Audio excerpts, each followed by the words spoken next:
Hello les amis, j'espère que vous allez bien. Aujourd'hui on se retrouve dans cette nouvelle vidéo full valeur. Aujourd'hui je vais vous parler vente, je vais vous parler closing. Je vais vous expliquer en toute transparence, en toute humilité comment moi je fais pour vendre mes offres à 4, 5 chiffres et comment vous aussi vous allez pouvoir en tant que prestataire de service, en tant que coach, peu importe si vous faites de la prestation en ligne et que vous vendez des offres à étiquette, cette vidéo est faite pour vous. Donc écoutez jusqu'à la fin. Aujourd'hui je vais vraiment essayer de vous donner un maximum de valeur sur la vente et sur le closing.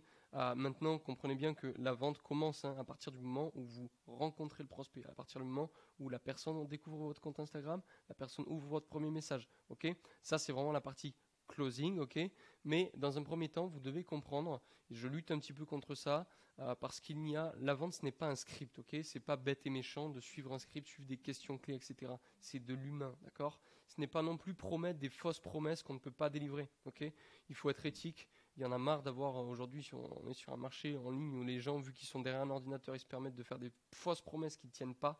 Il faut délivrer ce que vous promettez, d'accord. Et oui, le closing, c'est de la manipulation parce qu'on comprend l'individu et on essaie de le guider au mieux, donc ça reste de la manipulation. Mais il faut faire une distinction parce que manipulation aujourd'hui, c'est une connotation négative, d'accord. On ne parle pas de manipulation malveillante, d'accord. On parle de manipuler la personne pour l'amener là effectivement où elle a envie d'aller parce qu'elle vous l'a dit, ok. Donc c'est manipuler la personne mais de façon bienveillante parce que ça reste de la vente, ok. Donc la vente avant tout, il faut comprendre que c'est de l'humain, d'accord. Même si vous êtes en visio, c'est de l'humain, c'est savoir écouter votre prospect, savoir l'analyser, savoir le comprendre et en fonction de tout ça, proposer de résoudre le problème avec votre offre, avec éthique, bienveillance et respect, d'accord. Donc pour la première partie, c'est good. Donc là, dans un deuxième temps, je vais vous donner la structure. Donc on commence tout de suite avec la première étape, les amis, c'est la connexion émotionnelle, d'accord. S'il n'y aura aucune vente, il n'y aura pas de vente si vous ne connectez pas, émotionnellement avec la personne. Ok, il faut que vous créez de la sympathie. Il faut qu'il y ait du sourire. Le sourire s'entend même si vous n'êtes pas en visio. Il faut que ça soit sympathique. Ok, donc souriez, soyez content d'avoir la personne au téléphone. Il n'y a rien de pire que d'arriver sur un appel avec une personne froide qui est figée et qui vous pose des questions. Ok, on croirait que c'est un interrogatoire de police. Il n'y a rien de pire. D'accord. Il faut qu'au départ, vous preniez quelques minutes, quelques instants pour vous intéresser sincèrement et vraiment à la personne qui y a derrière cet appel de vente. Okay, il faut que vous échangiez, que vous vous connectiez et que vous cassiez la barrière du vendeur. Okay, parce que si vous êtes perçu comme vendeur, n'oubliez pas cette phrase, les gens adorent acheter mais détestent les vendeurs. Okay, donc essayez de briser la glace. Tu m'appelles d'où? J'ai vu tes stories, tu étais en vacances, non? Tu habites dans cette région? Ah, c'est cool, moi j'y suis pas allé, mais j'aimerais bien y aller, etc. Qu'est-ce que t'en penses? Tu as fait tel voyage? Ah, cool, etc. Trouver un lien de similitude, ok? Si c'est le sport, c'est le sport. Si c'est peu importe, mais trouver un lien de similitude et essayer de connecter, de créer de la sympathie, d'accord? Par contre, attention, je mets une alerte là-dessus parce que j'ai certains clients et certains prospects qui m'en ont déjà parlé. Ils m'ont dit ouais, j'ai essayé de la créer de la sympathie et du coup, la conversation est partie dans tous les sens. Effectivement, c'est l'un des gros dangers au début. Il faut, oui, faire de la sympathie, mais après reprendre l'autorité sur le col. On le verra dans la deuxième partie, le cadrage. Mais il faut éviter de faire une conversation copain-copain. Ok, vous n'êtes pas là non plus pour la parler de la pluie et du beau temps pendant tout le col, d'accord? Et il faut aussi adapter votre niveau d'énergie. Si vous avez une personne très calme en face de vous, soyez légèrement, avec un niveau en fait d'énergie légèrement plus important que la personne pour conserver le leadership, d'accord? Ayez une bonne intonation, veillez à bien avoir le bon débit en fonction de la bonne personne. C'est-à-dire qu'il y a des gens qui vont être très solaires, très joviales, mais soyez solaire, soyez avec le même niveau d'énergie pour se calquer sur... En fait, vous devez vous calquer sur le niveau d'énergie de la personne en face. Maintenant, si vous avez quelqu'un de timide, de calme, de réservé, attention, hein, soyez pas timide, calme et réservé, mais baissez votre niveau d'énergie. Parce que en général, vous verrez que les introvertis sont très rarement avec des gens extravertis. Donc, il faut vous calquer sur eux, ok? Mais avoir un niveau d'énergie un peu plus important, d'accord? Ça peut prendre, hein, pour vous donner un ordre d'idée, ça peut prendre 2 à 5 minutes pour se connecter, pour bien comprendre si tout va bien, ok? Dans un deuxième temps, vous allez cadrer l'appel, d'accord? L'objectif là, ça va être de prendre le leadership sur le call, ok, pour éviter que ça fasse une conversation copain-copain, et expliquer le but et l'objectif et le déroulé de l'appel, d'accord? Et vous allez faire la transition vers la partie questiologie, ok?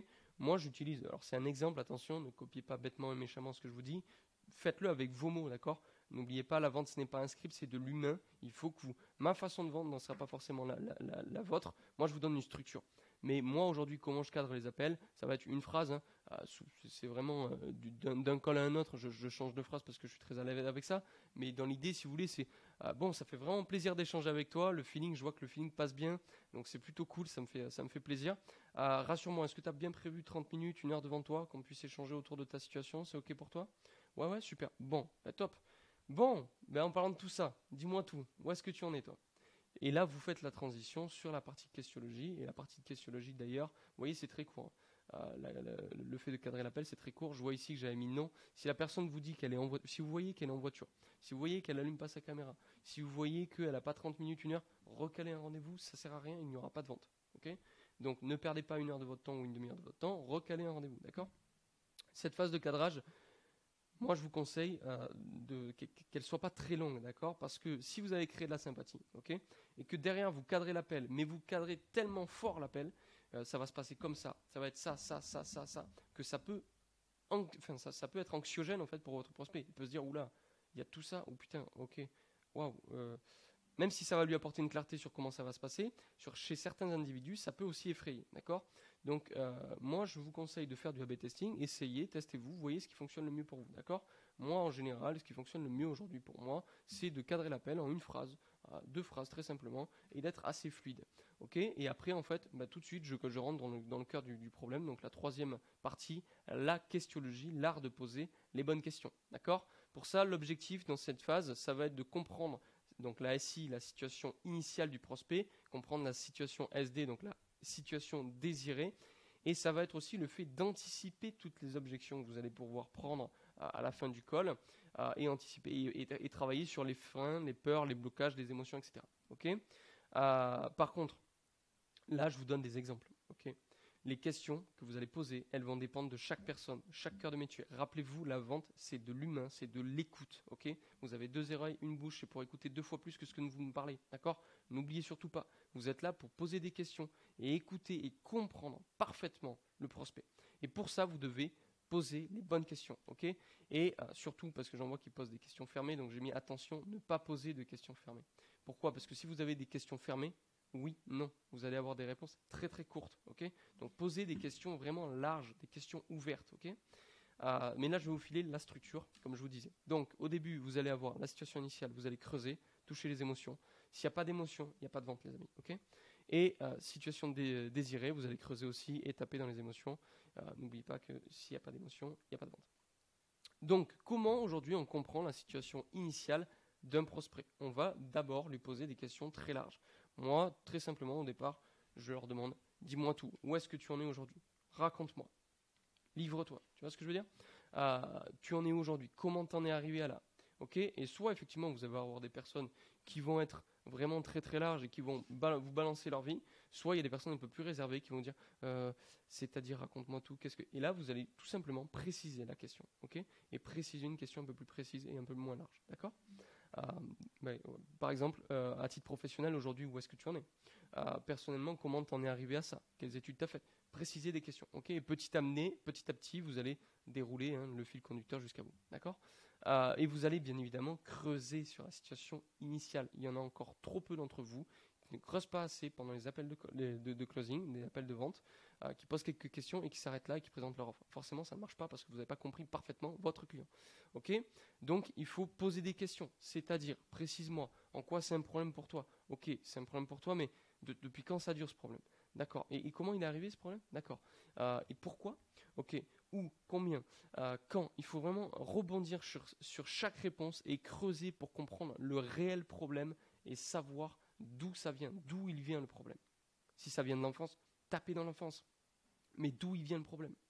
Et si vous ne pouvez pas comprendre le cœur du problème, vous ne comprenez pas votre prospect. Et si vous ne savez pas d'où ça vient, voilà. Pourquoi il veut se lancer ce business? Okay, pourquoi il veut, par exemple, développer une agence, il veut déléguer ses réseaux sociaux à votre agence? Okay, comprenez le cœur du problème. Pourquoi ça lui pèse? Pourquoi il n'aime pas ça? Pourquoi il a envie de déléguer? C'est du temps qu'il veut gagner. Ok, mais il va faire quoi de ce temps? D'accord. Creusez. Ok. Et puis vous allez aussi bien évidemment creuser sur la douleur, l'importance. Ok, mais en quoi c'est important pour toi? Parce que tu pourrais faire X, Y, Z. Donc pourquoi c'est vraiment important pour toi de passer par X, Y, Z? Ok. Et taper aussi sur l'urgence. En quoi c'est important vraiment pour toi et urgent là tout de suite maintenant d'avancer. Tu vois, voilà.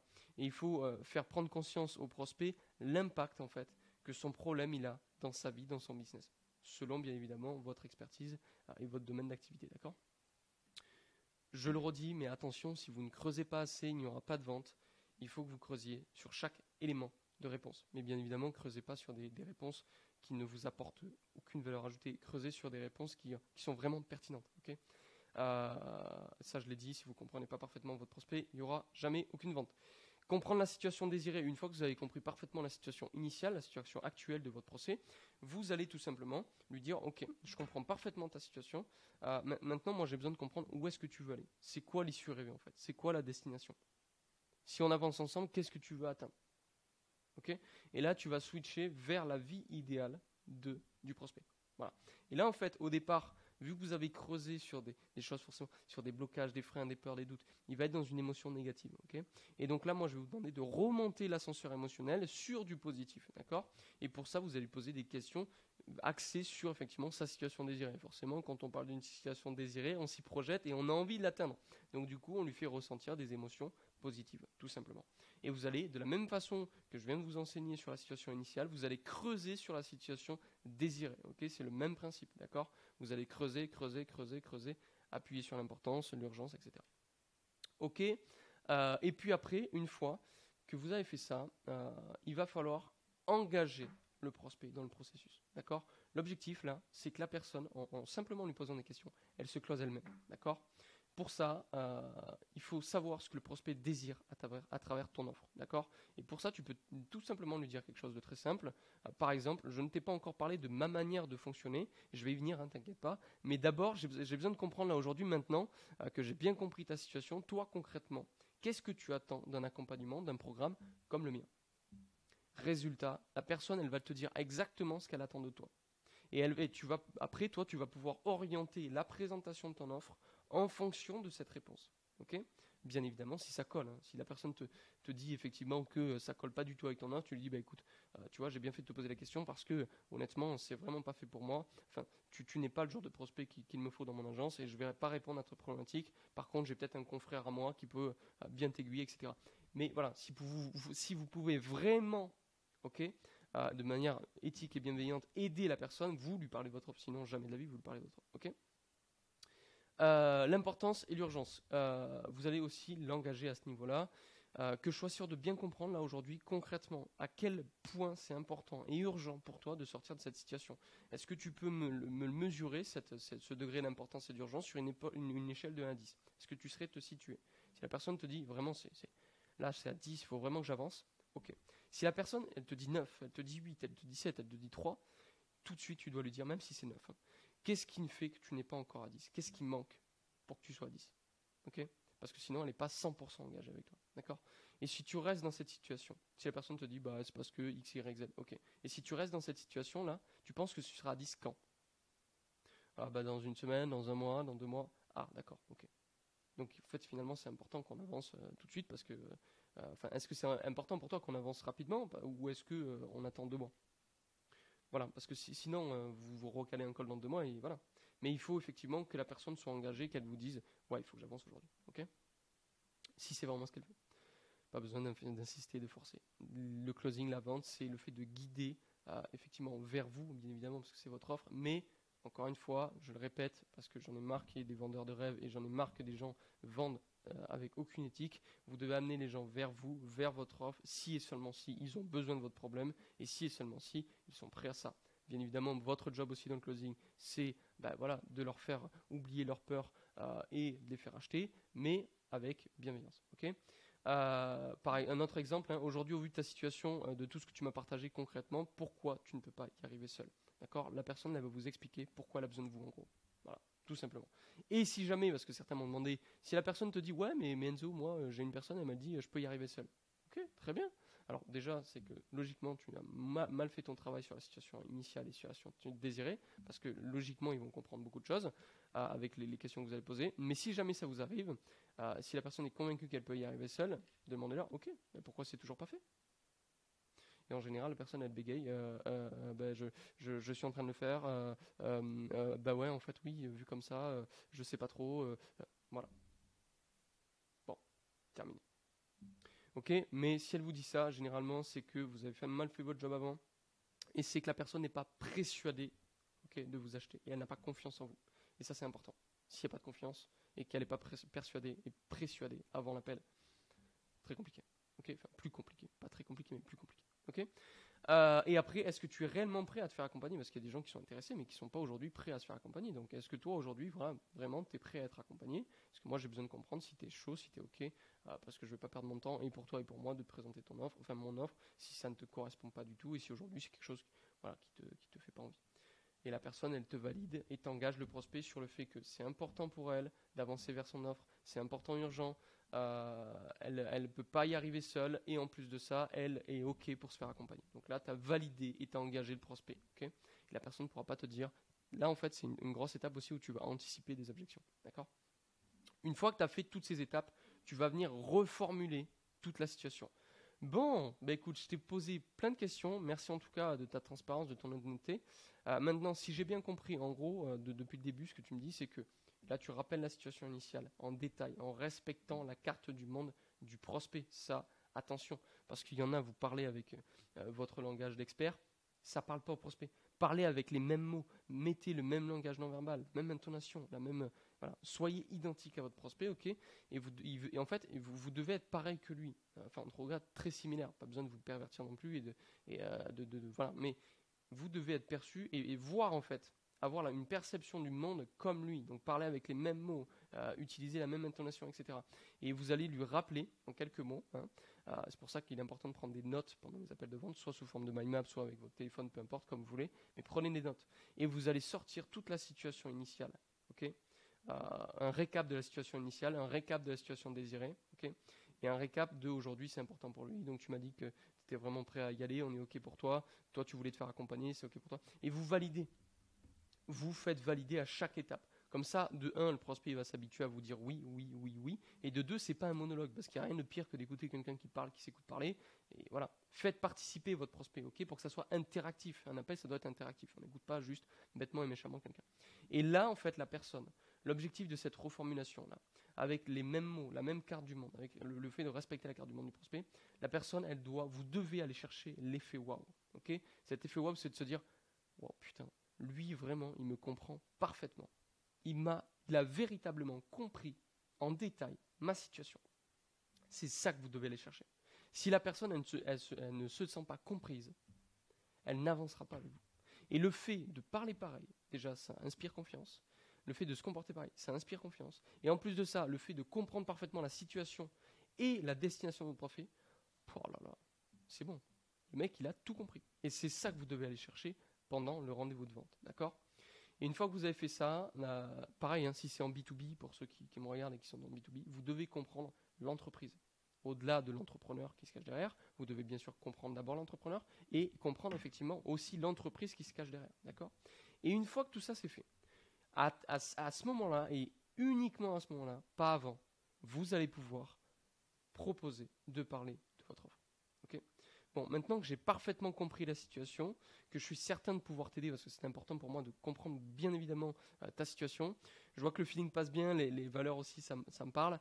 Si c'est vrai, hein, dites-le. Si c'est pas vrai, vous ne le dites pas. D'accord ? Moi, je travaille qu'avec des gens, effectivement, avec qui les valeurs, le feeling passe bien, donc c'est pour ça que je le mets. Est-ce que tu veux que je t'explique la façon dont concrètement, moi, je peux t'aider, comme concrètement, j'accompagne mes clients aujourd'hui ? Oui, très bien. Et là, vous avez l'autorisation de parler de votre offre. Okay, parce que c'est pareil, il y a des gens qui font des appels de closing et ils parlent de leur offre, alors que le prospect, il n'était même pas au courant qu'on allait parler d'offre, il ne savait pas que c'était un appel de vente, et en plus de ça, il s'en fout de la présentation de l'offre. Donc, faites valider la présentation de l'offre et passez à la présentation de l'offre. Donc là, c'est un peu compliqué pour moi parce qu'une offre, elle est tout à fait, enfin, toutes les offres sont différentes parce que vous êtes sur tous des niches différentes. Donc c'est compliqué de te partager la présentation idéale d'une offre, hein, bien évidemment, parce que moi, avec mes clients, c'est une présentation sur mesure en fonction de leur offre, parce qu'on crée tout ensemble de A à Z, leur business model, leur offre, on les monte en compétence sur le closing, mais sur leur manière de vendre à eux et surtout sur la manière de présenter la plus efficace pour eux leur offre. en fonction de qui ils sont, etc.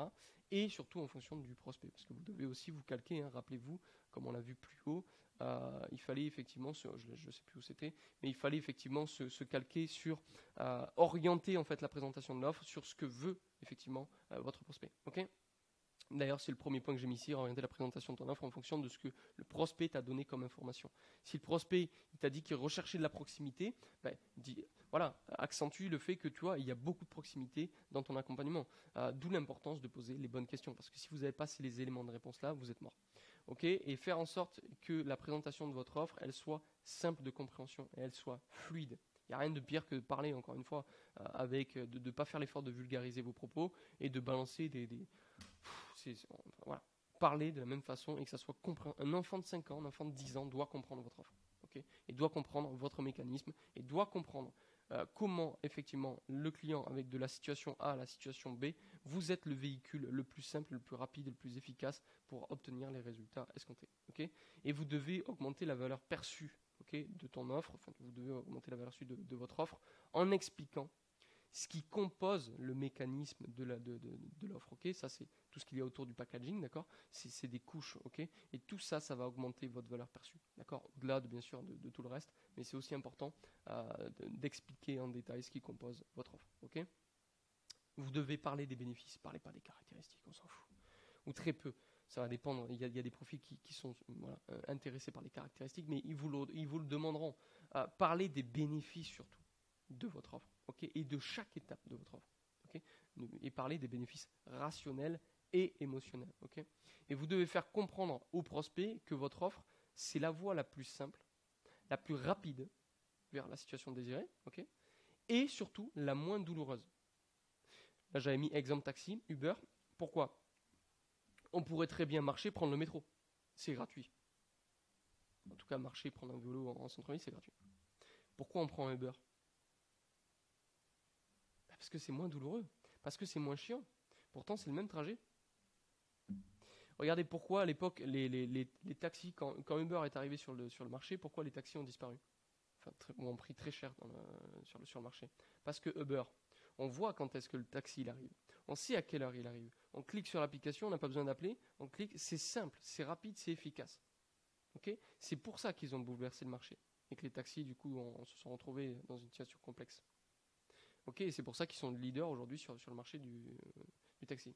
Okay, et c'est surtout que vous réduisez la douleur du prospect. Parce qu'à l'époque, on était au téléphone, ouais, le taxi devrait arriver dans 15-20 minutes, super. Vous descendiez en bas, il pleuvait, vous restiez dans le froid comme ça à attendre vos taxis, vous ne saviez pas quand est-ce qu'il allait arriver. Là, aujourd'hui, avec Uber, bam, votre taxi est en bas. Vous descendez, il est là. Parfait, super. Vous réduisez la douleur de votre prospect. Et si vous réduisez la douleur de votre prospect, de 1, vous allez pouvoir augmenter vos prix, okay, parce que ça se paye. Et de 2, tout simplement, vous allez faire la différence et vous allez être, là c'est la voie la plus rapide, la voie la moins douloureuse pour votre prospect. Donc votre prospect, j'ai envie de vous dire, aura envie naturellement de vous acheter. Okay, on aime la facilité, on aime les choses simples. Parlez de ta promesse, bien sûr, parlez de votre promesse, parlez de votre packaging, c'est-à-dire les étapes. Donc, ce que je dis, un packaging, quand on vend des offres transformationnelles, c'est vendre les étapes de transformation, okay, les étapes, ce qui va vivre en fait avec vous. Parlez de toutes ces étapes-là, okay, de ton produit, bien sûr, et de ton prix. Parlez pas d'ailleurs de prix, de coût, okay, de tarifs. Parlez d'investissement. Okay, bon, ça, c'est une base, hein, bien évidemment, mais vous êtes obligé de le respecter, c'est hyper important. Un prix, ça fait mal, ça coûte cher. C'est un investissement sur toi que tu fais. D'accord ? Et bien évidemment, vous ne devez surtout pas bégayer quand vous parlez du prix.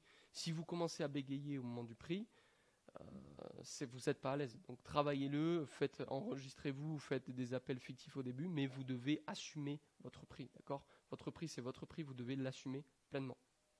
Et bien évidemment, hein, comme je l'ai dit tout à l'heure, vous devez faire valider chaque étape à votre prospect pour qu'effectivement il comprenne bien les étapes de votre offre. Si c'est un monologue, comme je vous l'ai dit, la présentation de votre offre, ça va être long, ça va être chiant, ça va être ennuyant et on n'a pas envie de l'écouter. Alors que si effectivement vous lui posez des questions à chaque fois, vous faites valider, tu comprends pour toi l'intérêt, c'est ok pour toi ? Ouais, ouais. Ça fait sens pour toi ça, ce que je te dis ? Ouais, ouais. Ok. C'est ok pour toi ? C'est validé ? T'as bien compris ? Ok.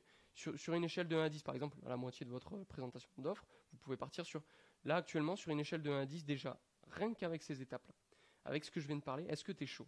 À combien tu es chaud ? La personne, elle va te dire à combien elle est chaud. Okay ? Ça va pouvoir te donner une idée. D'accord ? Et pareil, si elle te dit 8, ok, qu'est-ce qui te manque pour 8?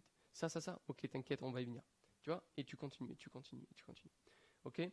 Et puis à la fin, bien évidemment, hein, vous finissez par le demander si votre offre fait complètement sens pour lui et s'il est prêt à avancer avec vous. Mais logiquement, si vous avez compris parfaitement la situation de prospect initiale et désirée, que vous avez orienté la présentation de votre offre en fonction de ses attentes et des questions que vous avez posées, voilà, votre offre elle doit coïncider parfaitement avec ce que veut le prospect. Okay, si vous avez bien fait le job.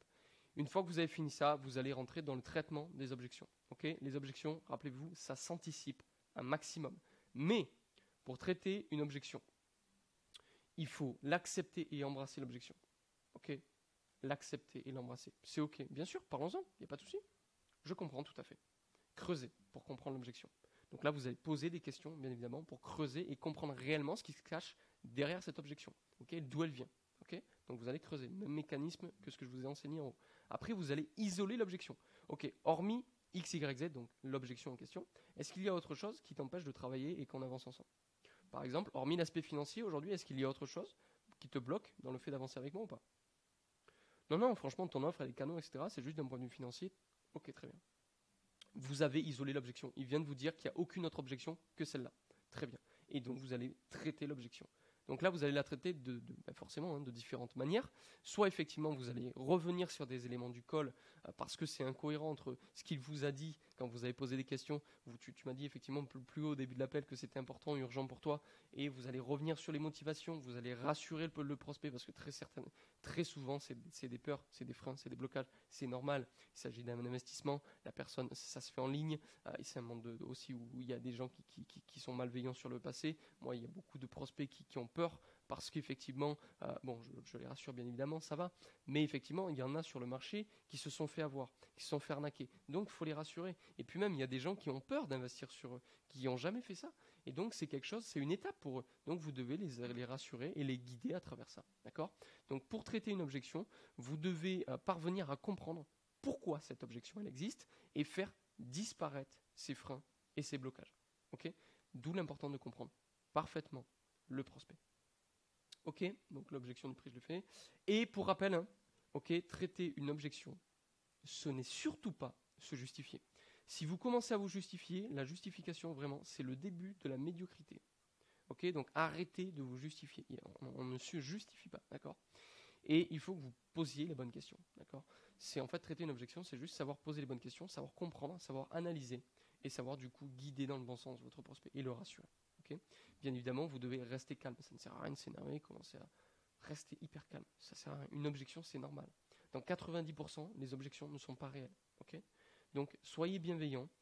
Et d'ailleurs, c'est important parce que rares sont les personnes qui ne se comportent pas comme des requins au moment justement de traiter les objections. Donc, restez bienveillants. Aidez, accompagnez votre prospect à prendre la bonne décision pour lui. Okay, et n'oubliez pas qu'il y a deux réelles objections. Il y a le décisionnaire, c'est-à-dire à savoir effectivement si vous n'avez pas anticipé en fait avant le call cette décision, la personne va vous dire non mais moi je suis pas, en fait je prends pas la décision seule, on est deux. Ah, et la personne n'est pas présente sur le call. Ah, bon mais ça il fallait l'anticiper avant le call. Celle-ci vous pouvez l'anticiper largement avant le call. Après, concernant la réalité financière, plus compliqué, bien sûr. Vous pouvez balancer des questionnaires avant le call, etc., pour avoir un ordre d'idée, une fourchette de prix. Mais la réalité financière, vous ne connaissez pas réellement le compte bancaire, de combien il y a sur la carte bleue, le compte bancaire de votre client, de votre prospect. Donc, ça, c'est une réelle objection. Et ici, si effectivement la personne, elle vous dit, écoutez, voilà, j'ai pas d'argent, j'ai pas d'argent. Voilà, il y a aussi la réalité financière et ça, vous devez l'accepter et passer à autre chose. Okay, mais dans tous les cas, 90% des objections sont fausses et n'existent pas, elles ne sont pas réelles. Okay, c'est des peurs, c'est des doutes, c'est des freins. Et le prospect, il est en train de rationaliser sa prise de décision. D'accord, et c'est un mécanisme normal. Vous devez le rassurer, le guider avec éthique et bienveillance. Une fois que vous avez traité les objections et que la personne vous dit « Ok, go, on avance ensemble », vous allez passer tout simplement sur la partie finalisation de la vente, finalisation du closing. Okay, donc là, l'objectif, ça va être d'officialiser la vente. D'accord, et de ne pas avoir de mauvaises surprises par la suite. Donc pour rappel, la confiance n'exclut pas le contrôle. Si tu laisses partir le prospect sans réellement l'avoir engagé, il risque de jamais revenir vers toi, d'accord? Pourquoi? Moi au début, c'est une erreur de débutant, c'est logique, on fait confiance, on se dit ok, bah, très bien, il va m'envoyer le virement plus tard, il va m'envoyer la compte, il va signer le contrat. Non. Pourquoi? Parce qu'il va rationaliser sa prise de décision et vous ne serez plus là pour le rassurer. Il va en parler à ses proches vont lui bourrer de croyances limitantes.